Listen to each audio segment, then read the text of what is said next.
Hey everyone, Eric Dutram here with the latest edition of the Dutram Report, the podcast on ETFs and more. Today we have with us Rolf Agathar, Managing Director of Research for North America at FTSE Russell. We talk about something that has been the focus of the fund industry as of late, the idea of factor investing, otherwise known as smart beta.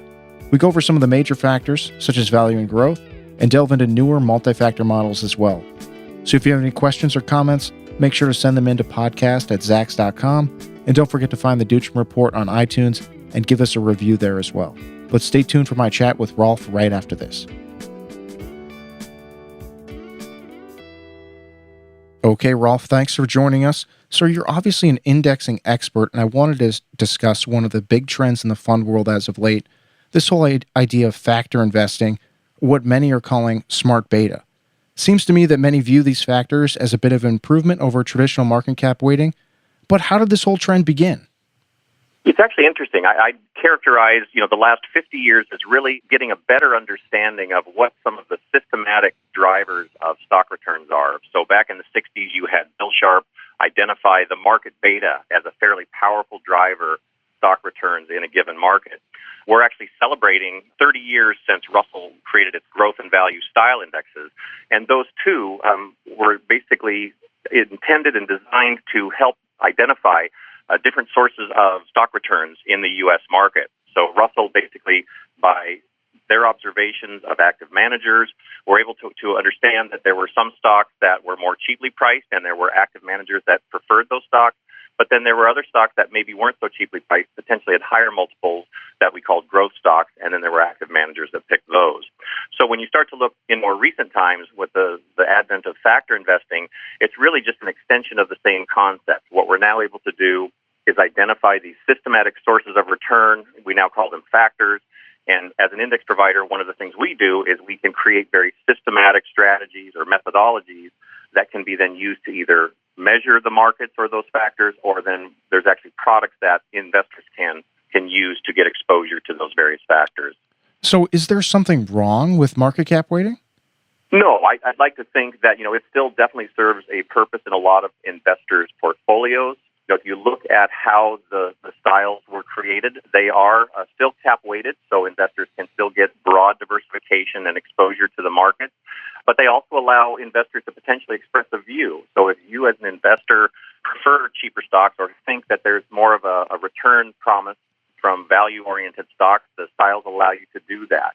The factors potentially are more precise and allow you to actually take a more powerful view. So I think we definitely can create more concentrated indexes that have a more specific and precise exposure to a factor.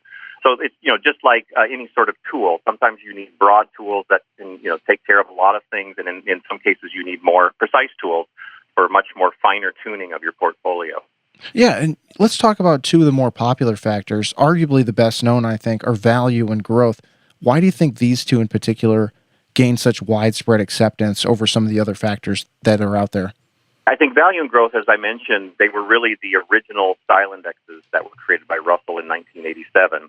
And first off, those particular indexes were used as not only benchmarks to actually examine and analyze active manager portfolios, but they were also used to represent the broad markets that those stocks represented. So for asset allocation purposes, large institutions, typically defined benefit pension plans, as they were allocating very large amounts of their plan money, wanted to make sure that they were diversifying across both growth and value stocks, that they weren't taking or making any unintended bets.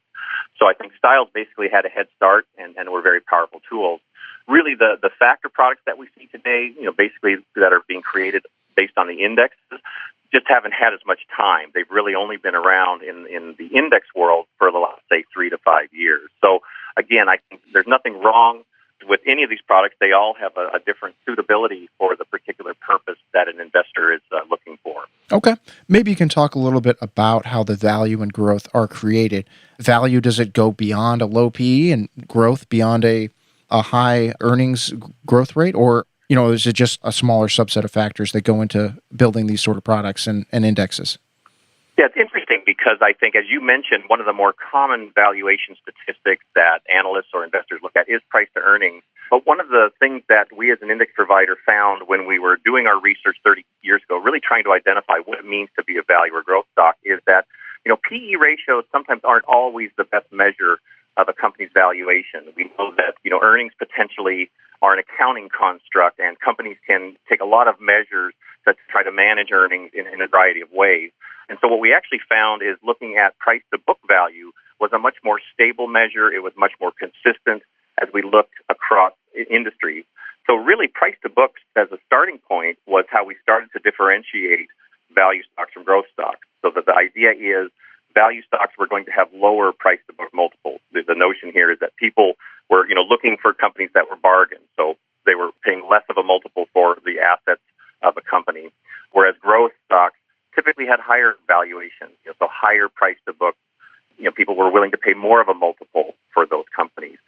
That methodology, though, has evolved. So even though we started out with price to book, we have added some other measures that just enhance our ability to distinguish between growth and value stocks. So one of those measures would be actually a growth forecast. So we can actually look at all the various broker estimates that are being published for companies, and basically you can see where some stocks obviously have higher growth projections and others have lower growth projections. So that would actually factor in to our methodology as well. And then also sales per share. So our research also showed that another indicator of growth and value stocks is just the historical sales growth that companies have had over the last 3 to 5 years. So as you can see, it's been a very evolutionary process. I think we've definitely learned a lot over the last 30 years. We'd like to think that these have all been improvements as we've enhanced the methodology, again, allowing investors to understand how growth and value stocks behave, and also allowing products to be created that allow investors to get exposure to these groups of stocks. And I was curious, is there any overlap between, a value stock and a growth stock? Are you seeing any companies that might fit in both of these metrics? Again, that's an interesting question because the methodology definitely evolved from the original way that we constructed the indexes was, stocks either had to be all growth or all value. There was no overlap or intersection. As we, went through time and learned more about these stocks and more about how potentially investment managers were picking these stocks, one of the things you recognize is there are some companies where it's not always so clear-cut. So potentially if I looked at all the price-to-book measures across a broad universe of stocks, let's say within the Russell 3000, there's going to be companies in the middle where you really aren't getting a strong indication relative to all the other stocks, whether they're growth or value. So this actually led us to make another modification to the methodology where a stock can now potentially have a portion of its weight included in the value index and a portion of its weight included in the growth index. And this actually is consistent with if you actually looked at active growth managers and active value managers. You might find that value managers and growth managers both like the same stock or both hold that stock in their portfolios. They could potentially have two different views about the stock based on their own analysis. So the style indexes nowadays actually reflect the fact that some companies potentially can be considered either growth or either a value stock. So let's switch gears a little bit and talk about some of the other maybe newer factors. I'm looking at 3 in particular right now. We got high yield, low volatility, and then momentum.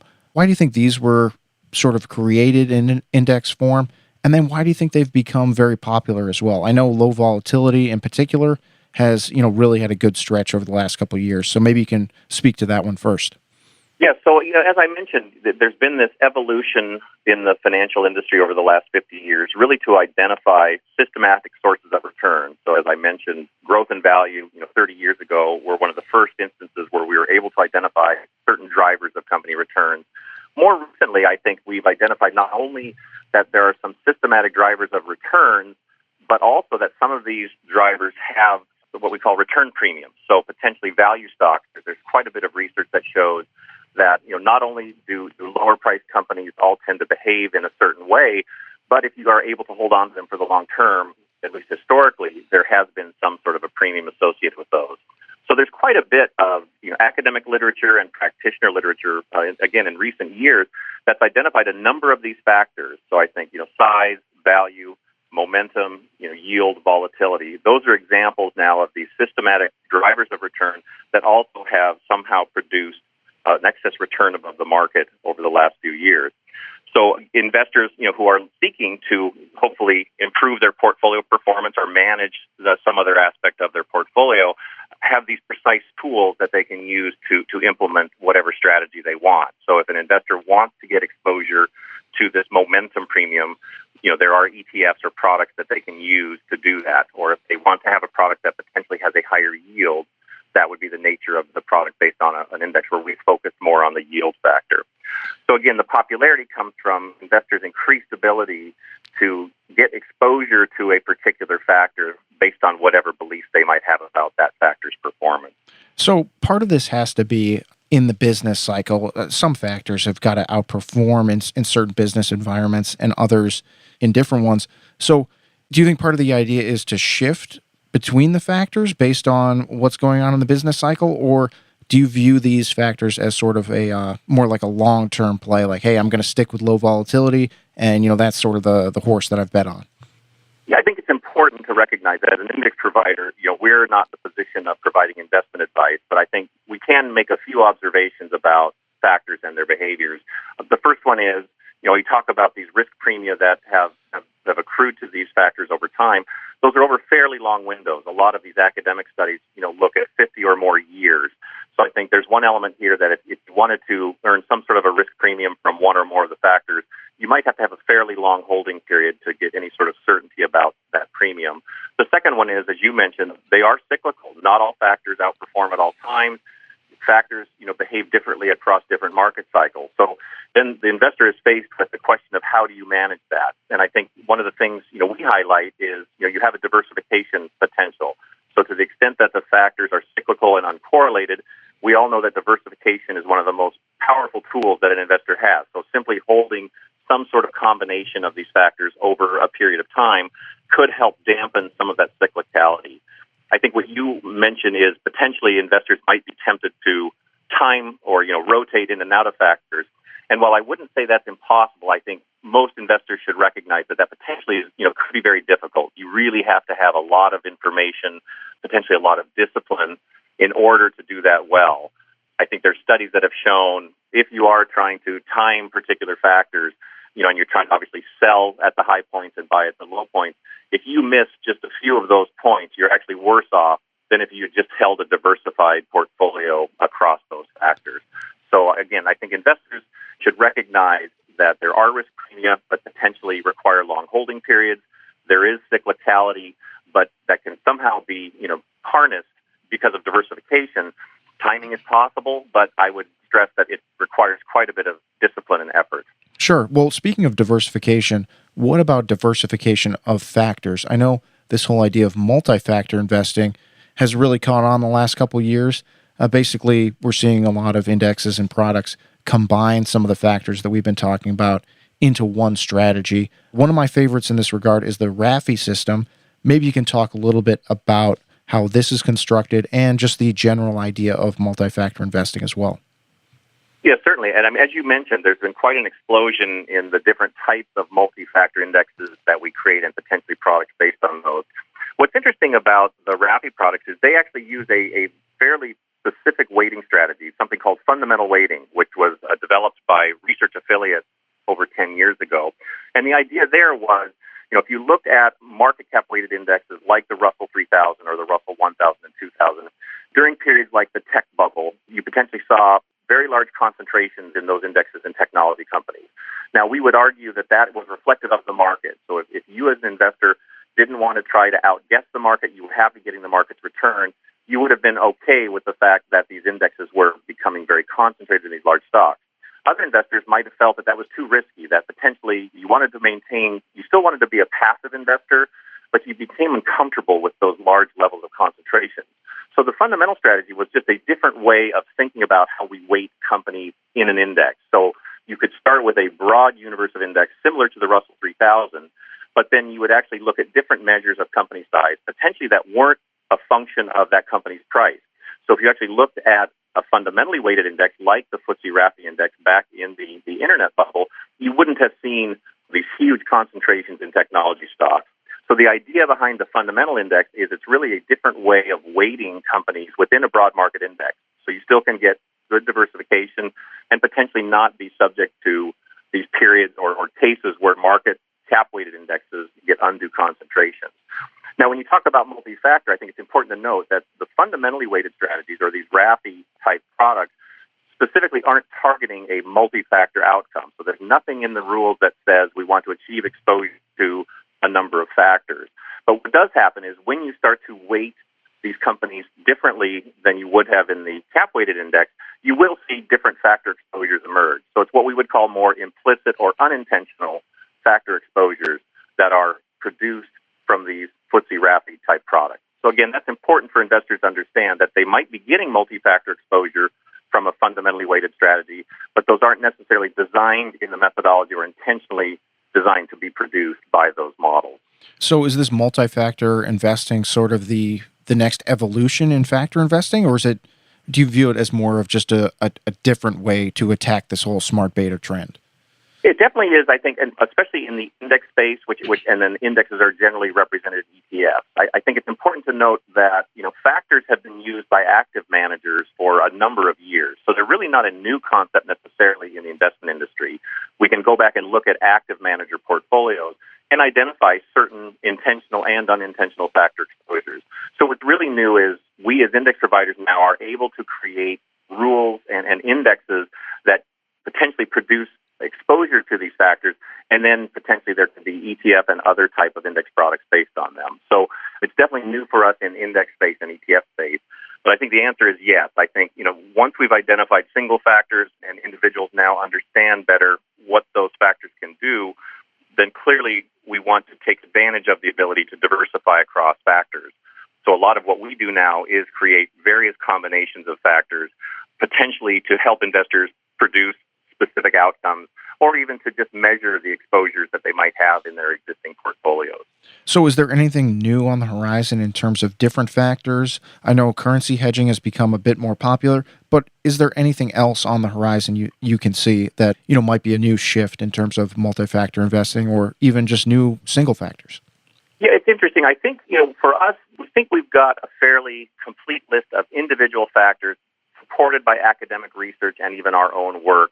So I don't think there's going to be as much work on our part as an index provider trying to identify new factors. But I think there's still a lot of work to be done in looking at different combinations of factors. So for us, once you have the ability to combine a number of different components, potentially with different weighting strategies, there's a number of different combinations that presents, and we always want to make sure we're doing rigorous research to understand the type of outcomes they're producing, what are the risks that potentially are embedded in those multi-factor strategies. So right now, I think just looking at all the various multi-factor strategies that we might be able to create is going to keep us busy for some time. I think it's also important to recognize that these are global concepts. So as we talk about things like value and quality and momentum, those aren't just U.S.-type phenomena. We actually see these same sort of factors express themselves outside the U.S. So that adds another dimension to just the number of indexes we can create across multi-factors. So now we can look at, developed markets, we can look at emerging markets, and look at different factor combinations. So hopefully that what I'm conveying here is you can just see just the sheer number of different things we can do with, these basic raw components. Again, it will keep us busy for some time here. Yeah, so you're saying the emerging markets or even single countries might be sort of the next step here. And I know there are some indexes and products that already target some of these markets, but it seems like that might be the next growth area. Is that sort of a fair assessment of the situation? Yeah, it is. So yes, definitely, again, we look at some of these factors, expressing them in other regions is important. I would stress too, we do want to make sure that, we're producing education and research that helps investors understand how to incorporate these products or use them in their portfolios. So as much as, we definitely are engaged in the business of developing, new indexes that become investment products, we recognize that there's a lot of great products that we've already created. So we do try to spend a decent amount of effort here at FTSE Russell to educate investors about the properties of these indexes. And that's a lot of work. There's definitely a lot there to do. Yeah, definitely. And is there a certain site you'd like to mention where, people can learn more about some of the factors you've discussed? Certainly. So, if you actually go out to our company website, which is www.ftserussell.com, we publish the methodologies for all of our indexes. So, anybody can actually go out and see the rules we follow and the data we use to construct any of our indexes. We also provide analysis in the form of either performance reports or characteristics reports.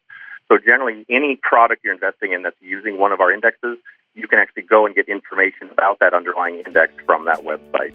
Thanks, Rolf. We'll definitely have to check that out. Thanks for coming on and talking to us a bit about factor investing.